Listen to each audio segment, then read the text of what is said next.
I know everyone keeps telling you that you're throwing your money away by renting instead of buying a house.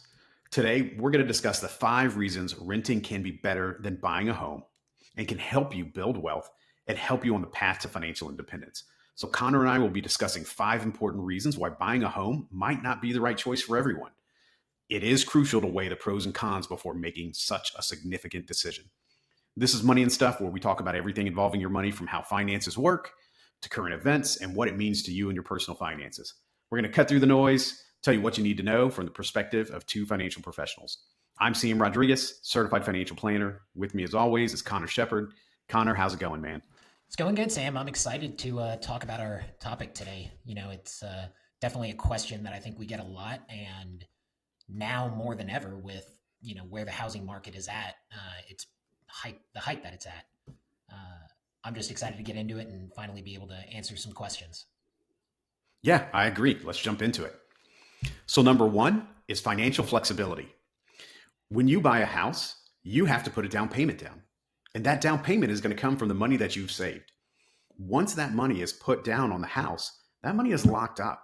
It's not like you can go to the bank and pull it out for any emergency or opportunity that pops up. The other thing, too, is you'll now have a mortgage. And that mortgage has to be paid every month. And it doesn't change. So if you realize that this payment is more than you can handle, or your circumstance changes and you need a lower payment, it's not like you have a lease that's going to end, that's going to allow you to go find another place to live. You're going to be obligated to continue making that payment. So you really have little financial flexibility when it comes to owning a home and paying a mortgage on that home. Whereas with renting, you're really going year to year. You have financial flexibility. It's an easy concept in theory to understand in your head. Like, buying a home or putting a down payment on a home is going to tie up, for the majority of people, a large chunk of their assets, of their money. And not having access to that money can be stressful. It can weigh on a person, just probably knowing that you don't have the kind of financial safety net that maybe you had up to that point, or that you built up for yourself. I think a lot of people, when looking to purchase a home, save up for that down payment, but they're not thinking about the flexibility that they lose once that money is gone. So if you are going to buy a home, you really need to think about an amount beyond the down payment, so that way you can keep that financial flexibility. But the reality is, for most people, that's not going to be the case. Most people save up to the down payment, and thinking about saving even longer or taking longer to get into the house can be difficult. And so most people are going to get into that house as soon as they can. I think that does a good job of leading into that next point, in terms of what buying a home or putting that down payment down does, not only in terms of restricting financial flexibility, but part 2, That's right. So number 2 is mobility. We all know that life could change at any minute. Circumstances could change, job could change, family may need your help. So anything could change in your circumstance. And when you're renting, you're really only having to think 1 year at a time. When my lease is up, I can move. Even if your circumstance does not change, even if all you want is a change of scenery, maybe you want to live in a different part of town, maybe you want to live in a different part of the country, you have that option. Yes, when you own a home, you could always sell your home or rent your home out, but it's not as easy as the lease ending and turning in your keys and finding a new place to live. It is a process. So renting offers much more flexibility than owning a home. Yeah, I think COVID is like a good example of what renting can provide in terms of that freedom of mobility. When things got locked down, people were getting stir crazy. There were a lot of people that took that period of time to move out to new areas and rent a place there and spend time working. And that was something where you saw a lot of people taking advantage of exactly what you're talking about. I mean, we've seen it, right? A lot of our clients during that time got to be wherever they wanted to be because they were working remotely. And they rented places in areas that they just wanted to spend time or wanted to experience what life was like in those areas.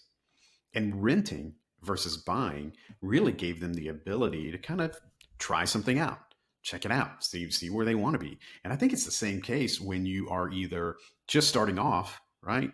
or even when you're retiring. You may not quite know where you want to be. So why would you make a pretty permanent decision for something that may be very, very temporary? Mhm. Renting really offers a lot of flexibility in terms of helping you decide where it is that you really want to be. And for some people, they want to be pretty nomadic. They want to experience life in a beach city. Now they want to experience life in the mountains. Now they want to go back to their hometown. It really gives you the option to do that. So, the number three reason for renting is the lack of maintenance and responsibility of home repairs. So, when you own a home, things are going to go wrong. Things have to be kept up. You have to maintain that house. You have to fix everything when it goes wrong. Figuring out how to fix things, figuring out how to maintain things is your responsibility. And not only is it your responsibility to figure it out, it's your responsibility to pay for it too. When you rent, it's not your responsibility. Your only responsibility is to let the landlord know that something needs to be done. But your rent does not go up because of it.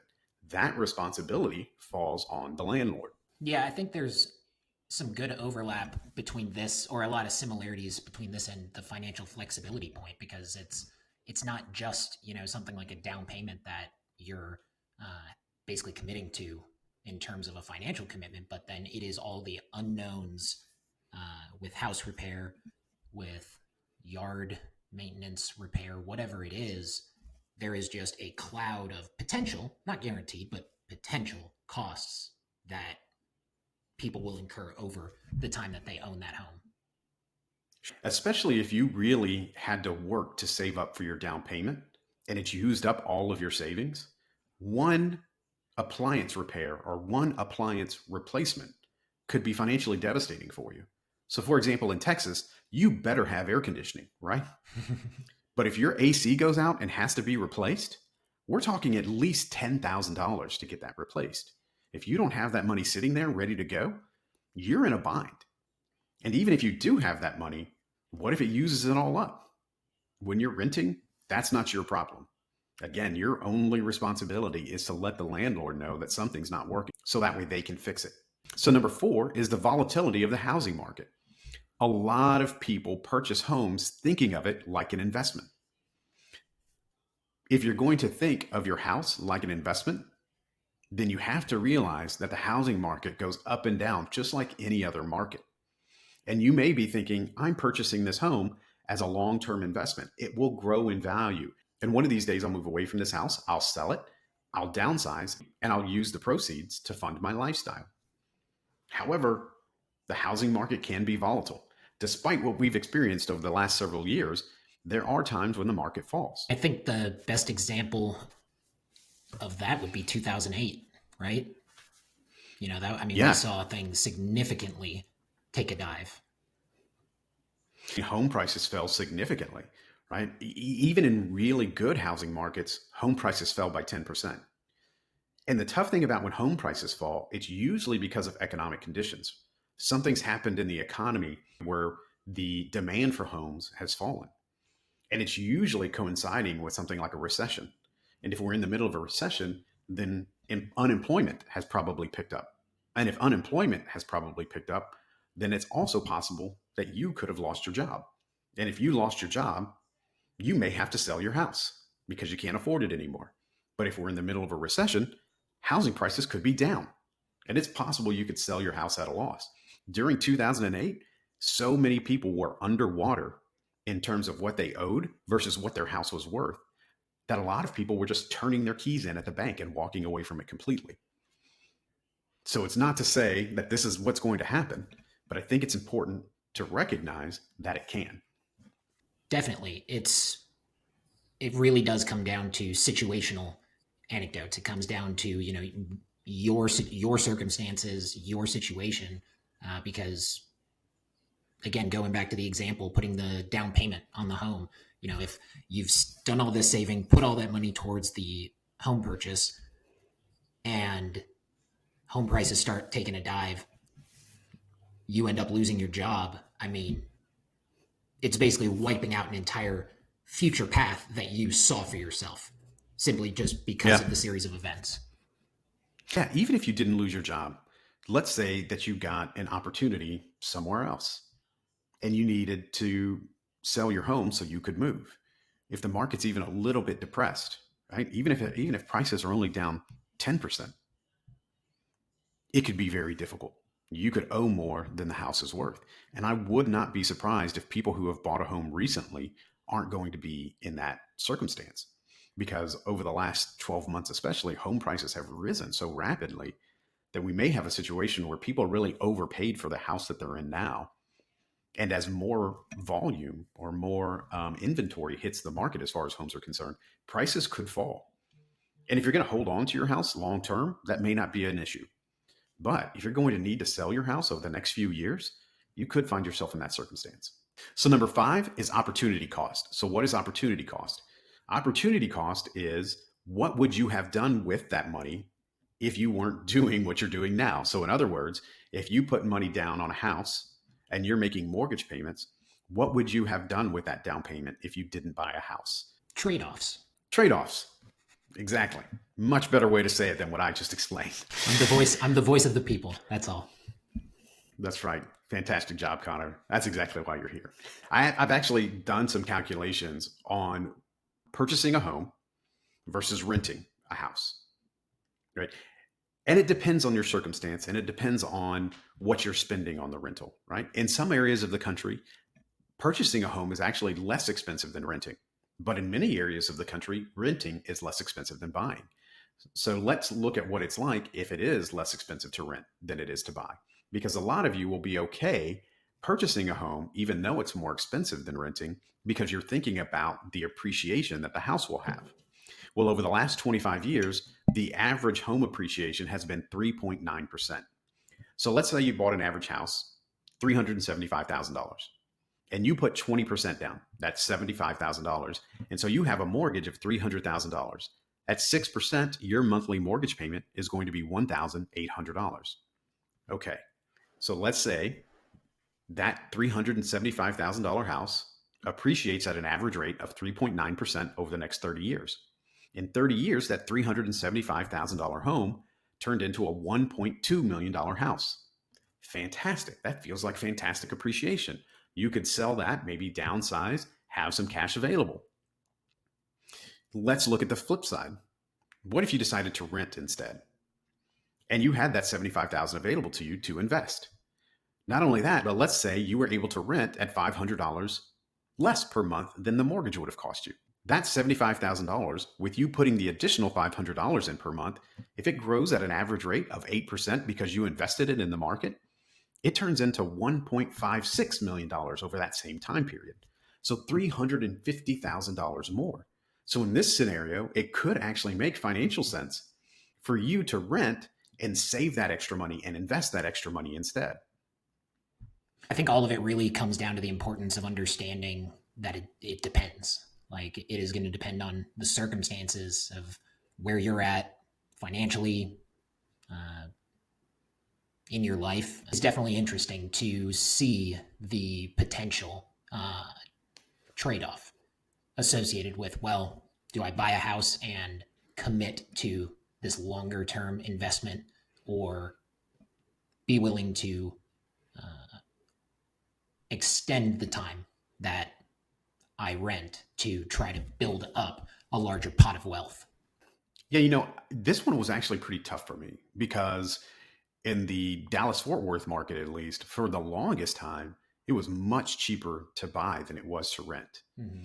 And so it just made sense to buy. And home prices kept appreciating at a rapid rate. And so buying felt like a no-brainer.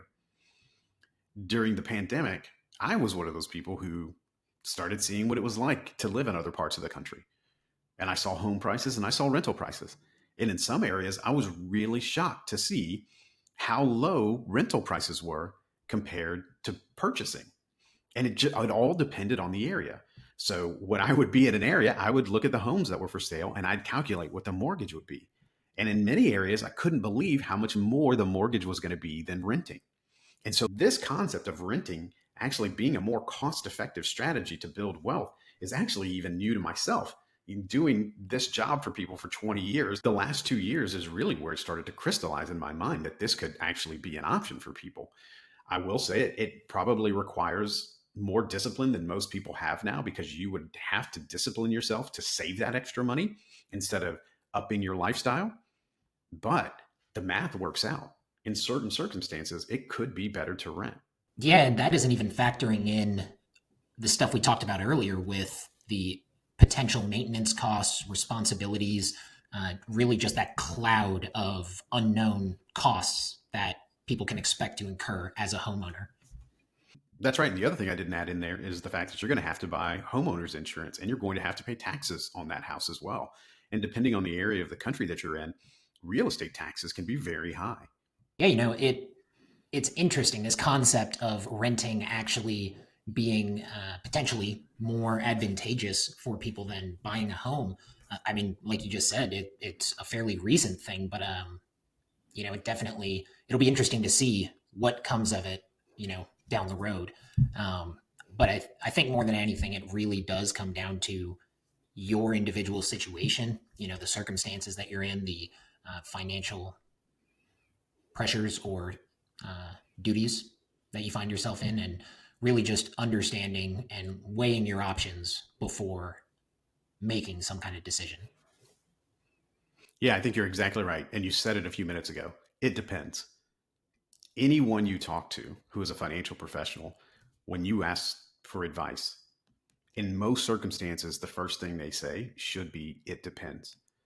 When it comes to your finances, there are so many different factors to consider, not only economic factors or percentage rates or rates of return or dollar amounts, but also your personal circumstances.